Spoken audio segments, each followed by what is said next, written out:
네, 이 성탄 캐롤이 주로 외국 곡이 대부분입니다. 그런데 한국에서 만들어진 토종 성탄 캐롤도 있습니다. 그 캐롤은 탄일종이라고 하는 성탄 동요입니다. 예수님의 탄생을 알리는 교회 종소리라는 의미라고 생각이 되는데요. 저도 어린 시절에 성탄을 맞이하면서 교회에서 자주 불렀었던 기억이 납니다. 그래서 잠시 좀 불러보려고 하는데요. 이렇게 되어 있는 곡이죠. 단일종이 땡땡땡 은은하게 들린다. 저 깊고 깊은 산골 오막살이에도 단일종이 울린다. 네, 우리 작년 박수 해야 되겠습니다. 네, 우리 작년 어르신들께서도 이렇게 따라 하시는 거 보니까 많은 분들이 알고 계신 것 같습니다. 그런데 이 곡에 관련해서 좀 가슴 아픈 이야기가 있는 것을 찾아볼 수가 있습니다. 그것은 바로 70여 년 전 1950년 6.25 한국 전쟁으로까지 거슬러 올라갑니다. 이 곡을 1949년쯤에 장수철 박사라는 분이 작곡을 하고 그분의 부인 최봉춘 여사가 작시를 했다는 것입니다. 이분들이 이 곡을 지은 것은 그분들의 어린 아들이 있었는데 이 아이로 하여금 교회의 성탄 발표회에 독창으로 부르게 하기 위해서 이 곡을 만들었다는 것입니다. 그런데 이 곡을 성탄절에 미처 부르지 못하게 되었습니다. 왜냐하면 갑자기 이 어린아이가 죽음을 맞이했기 때문입니다. 이렇게 해서 그 겨울을 지내고 봄을 지나고 그런데 갑자기 6월에 6.25 전쟁이 터지게 되었습니다.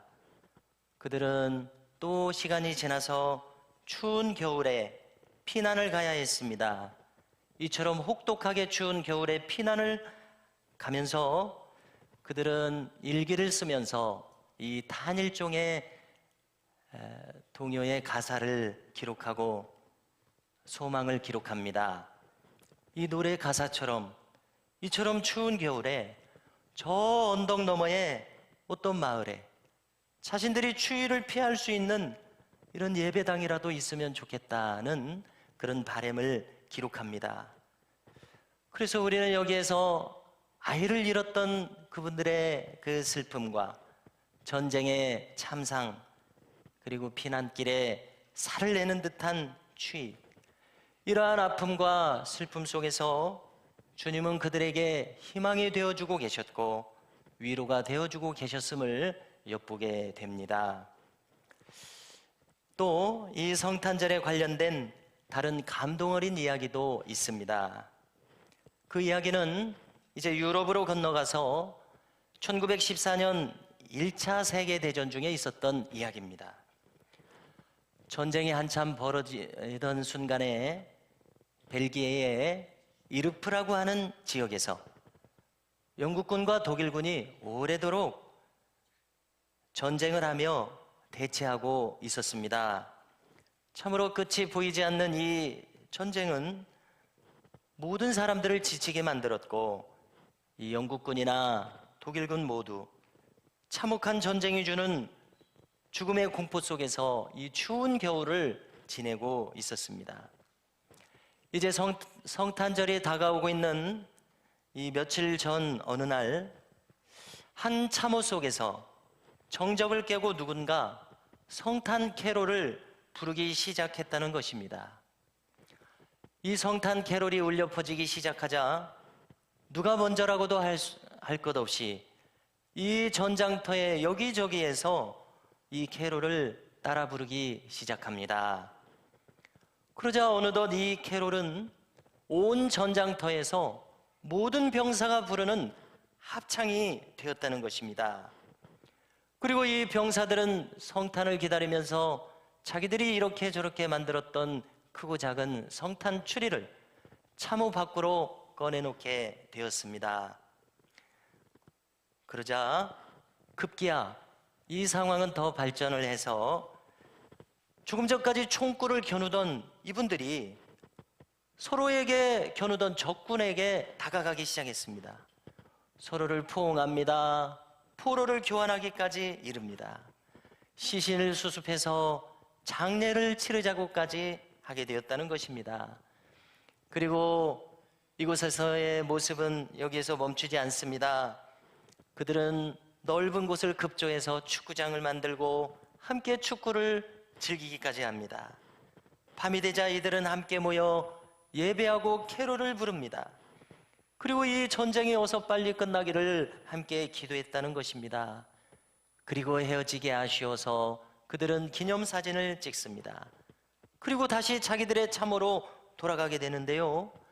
이것이 1915년 1월 8일자 영국의 일간 신문인 데일리 미러지에 이 사진이 기록으로 남아있다는 참으로 놀라운 이야기입니다.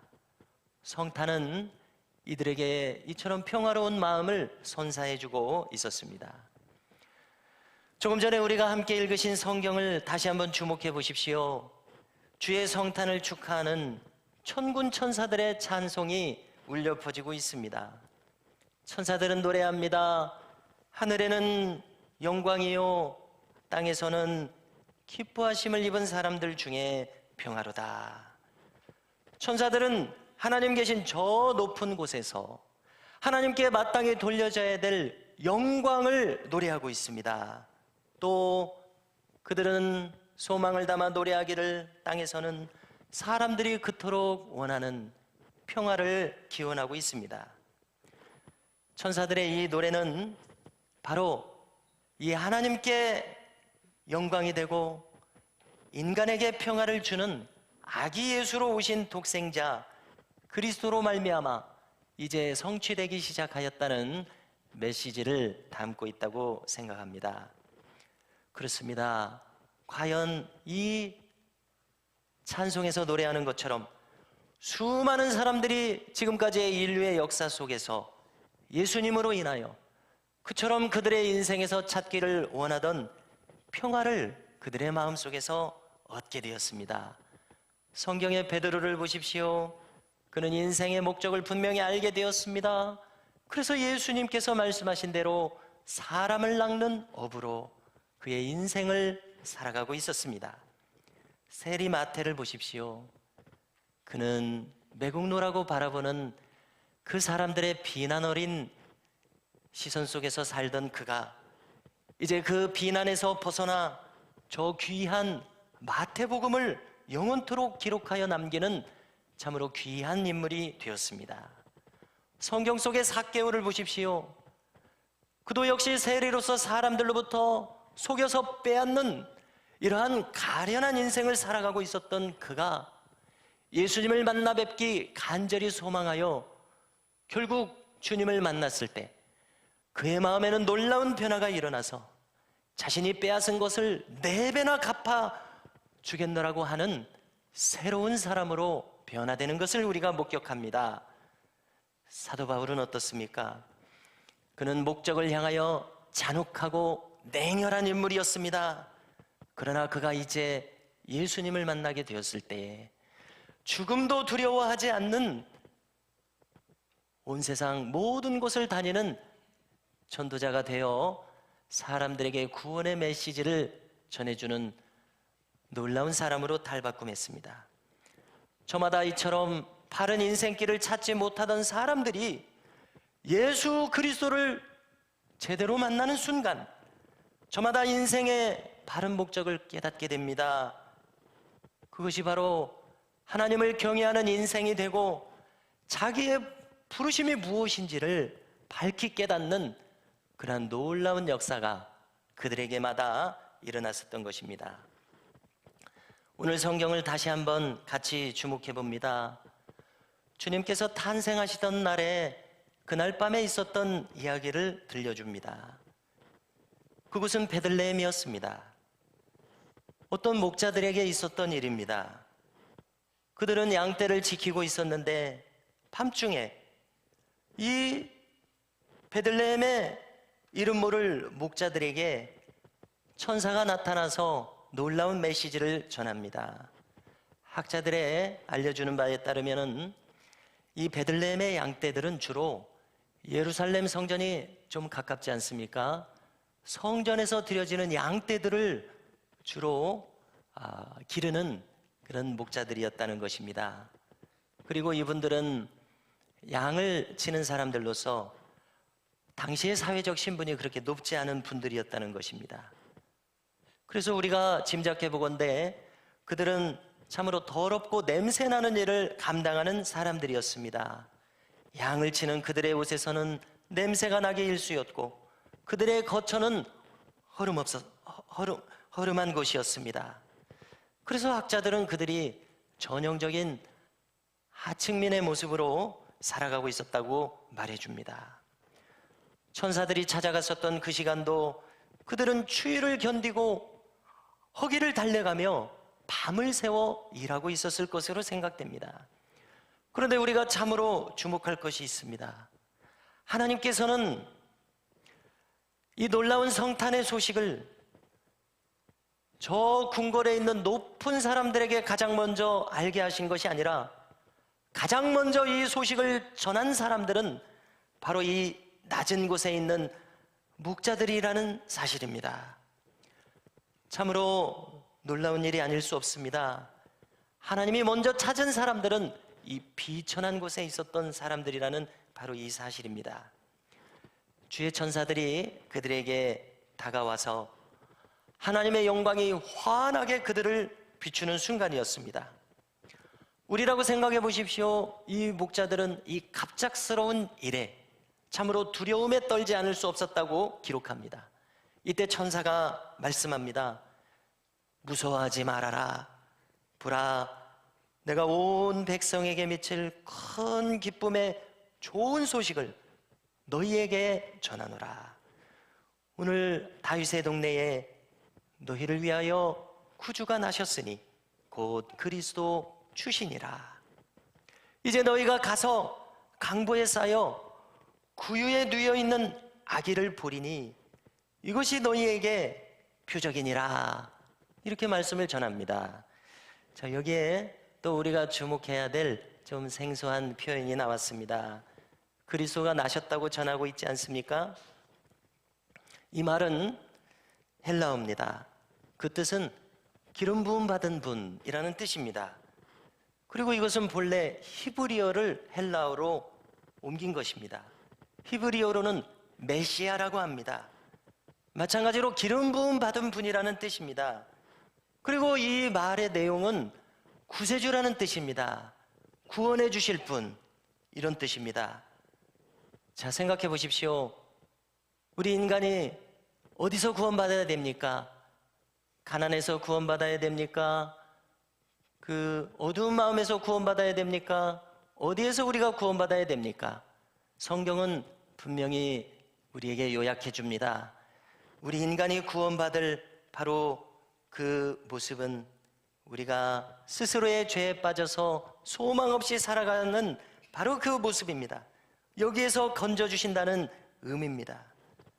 우리가 아시는 대로 십자가를 지셔서 주님은 우리 모든 인간들이 어떻게 할 수 없는 그 모든 죄를 대신 짊어지시고 그 죄값을 모두 다 치러주시는 것입니다. 그리하여 이것을 믿는 자마다, 회개하고 하나님께 돌아오는 자마다 구원을 베풀어 주시는 것입니다. 얼마나 놀라운 일입니까? 놀라운 소식입니까? 목자들은 갑자기 이 그리스도가 태어나셨다는 소식을 듣고 얼마나 당황하고 어안이 벙벙했겠습니까? 그래서 천사가 계속해서 이야기하셨던 것입니다. 여러분들은 저 다윗의 동네에 가시라. 그러면 거기에 강보에 쌓여 누워 있는 아기를 보리니 이것이 여러분들에게 표적이 될 것이다. 이렇게 말씀하셨습니다. 이 부분을 주목해 보십시오. 역시나 이 표적이라는 말도 우리에게는 생소합니다. 헬라어로는 세메이온이라는 말을 사용하고 있습니다. 이것을 영어로 번역한 것을 찾아보면 사인이라고 번역했습니다. 이것은 무슨 뜻이겠습니까? 징표라는 뜻입니다. 표식, 증거라는 뜻입니다. 그리스도께서 오셨다는 증표, 그것은 바로 강보에 쌓여져 있는 아기 예수의 모습이라고 분명히 집어서 말씀해 주시고 있는 사실입니다. 얼마나 놀랍습니까?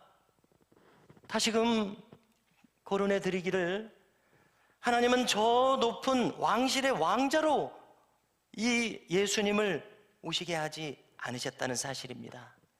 참으로 이 예수님은 베들레헴의 여러 곳에 있을 그 여관에도 머물 곳이 없어서 저 누추하고 냄새나는 마국간의 마을 구유에 탄생하셔서 놓여지신 것을 우리가 다시 주목하게 됩니다. 생각해 보십시오.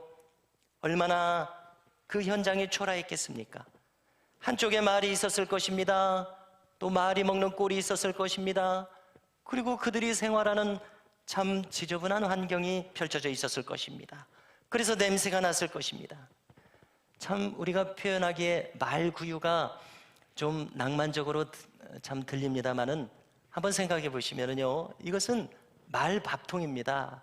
오래도록 여기에 꼴을 담아서 말이 먹으면서 생활하는 말밥통입니다. 누가 이것을 닦아놓겠습니까? 참으로 냄새가 나는 그러한 누추한 장소가 아닐 수 없습니다. 깨끗할 리가 없습니다. 그런데 놀랍게도 바로 이곳에 강부에 쌓여 아기 예수께서 누일 곳이 없어서 이곳에 누워주셨던 것입니다. 함께 생각해 봅니다. 왜 이런 모습으로 오셨습니까? 왜 깨끗한 모습으로 이렇게 좋은 환경에 오시지 않았습니까? 그래서 생각해 봅니다. 하나님께서는 아무리 낮은 사람이라도, 아무리 죄가 많은 사람이라도, 아무리 무지한 사람이라도, 아무리 가진 것이 없어 초라한 사람이라도 하나님께서는 그 넓은 품에 품기를 원하시고 누구라도 어서 하나님께 돌아오시기를 간절히 기다리시는 마음이 여기에 담겨 있다고 생각하게 됩니다. 자, 이제 또 다른 감동적인 이야기 하나가 있어서 그것을 나누고자 합니다. 성탄절에 관련된 이야기입니다. 미국의 어느 마을이었습니다. 이 마을에는 윌리라고 하는 9살 먹은 어린이가 살고 있었습니다. 나이로는 4학년의 아이였지만은 이 아이는 조금 이해력이 부족한 아이였습니다. 그래서 2학년에 다니고 있었습니다. 그리고 그의 성탄절에 주일학교에서는 성극을 준비해서 예수님의 축하를 드리고자 했습니다. 자, 그런데 이 윌리라고 하는 아이가 맡은 성극에서의 역할은 여관집 주인의 역할이었습니다. 예배당에 많은 사람들이 모여 있었습니다. 연극이 진행되던 중에 이와 같은 장면이 펼쳐집니다. 요셉과 마리아가 여관으로 다가갑니다. 문을 두드립니다. 이때 여관의 주인 역할을 맡은 윌리가 나와서 대사를 말합니다. 방이 다 찼습니다. 다른 곳으로 가십시오. 이렇게 말했습니다. 그러자 그 상황에서 달리 갈 곳이 없는 요셉과 마리아는 사정하는 대목이 나옵니다. 우리는 저 멀리 갈릴리 나사렛에서부터 왔습니다. 아내가 지금 금방 출산하게 되었습니다. 제발 좀 저희를 불쌍히 생각하셔서 방을 하나만 내주십시오. 자, 그런데 이때 여관 주인 역할인 윌리가 대사를 이어야 할 텐데요, 마리아를 물끄러미 쳐다보고 대사를 하지 않는 겁니다. 그래서 이 무대 뒤에 선생님이 답답해지셨습니다. 그래서 대본에 있는 대사를 알려주기 시작하는 겁니다. 어떻게 하라고 대사를 알려줍니다. 그런데 아랑곳 없이 윌리는 여전히 멈칫하고 있습니다. 대사를 까먹은 줄 알고 선생님은 다급하고 좀 큰 목소리로 뭐라고 하라고 이렇게 알려준 것입니다. 한동안 서 있었던 윌리는 선생님이 크게 알려주시는 이 대사 소리에 드디어 정신을 차리고 대사를 이야기합니다. 안 돼요. 방이 없어요. 다른 데로 가세요. 그러자 결국 요셉과 마리아는 포기하는 표정을 하고 슬픈 모습을 하고 돌아서게 됩니다. 이때였습니다. 이제 각본대로 하면은 문을 닫고 이 윌리가 들어가야 되는데요. 문을 닫고 들어가지 않고 이 요셉 가족을 걱정스럽게 쳐다보면서 눈물을 흘리기 시작하는 것입니다. 그리고 갑자기 소리를 칩니다. 요셉, 마리아, 가지 마세요. 돌아오세요. 물론 대사에 없는, 각본에 없는 대사였습니다. 그리고 이 말을 잇는 것입니다. 저의 방을 드릴게요.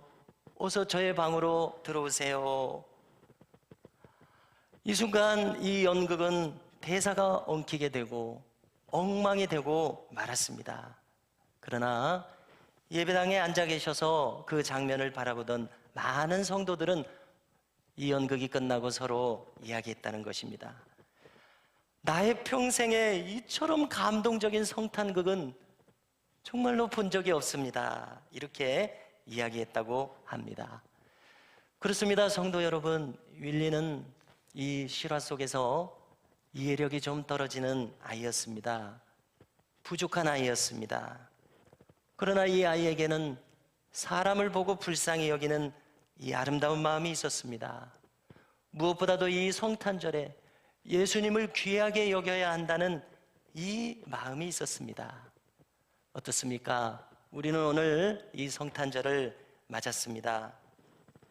천군 천사의 찬송 소리를 들었습니다.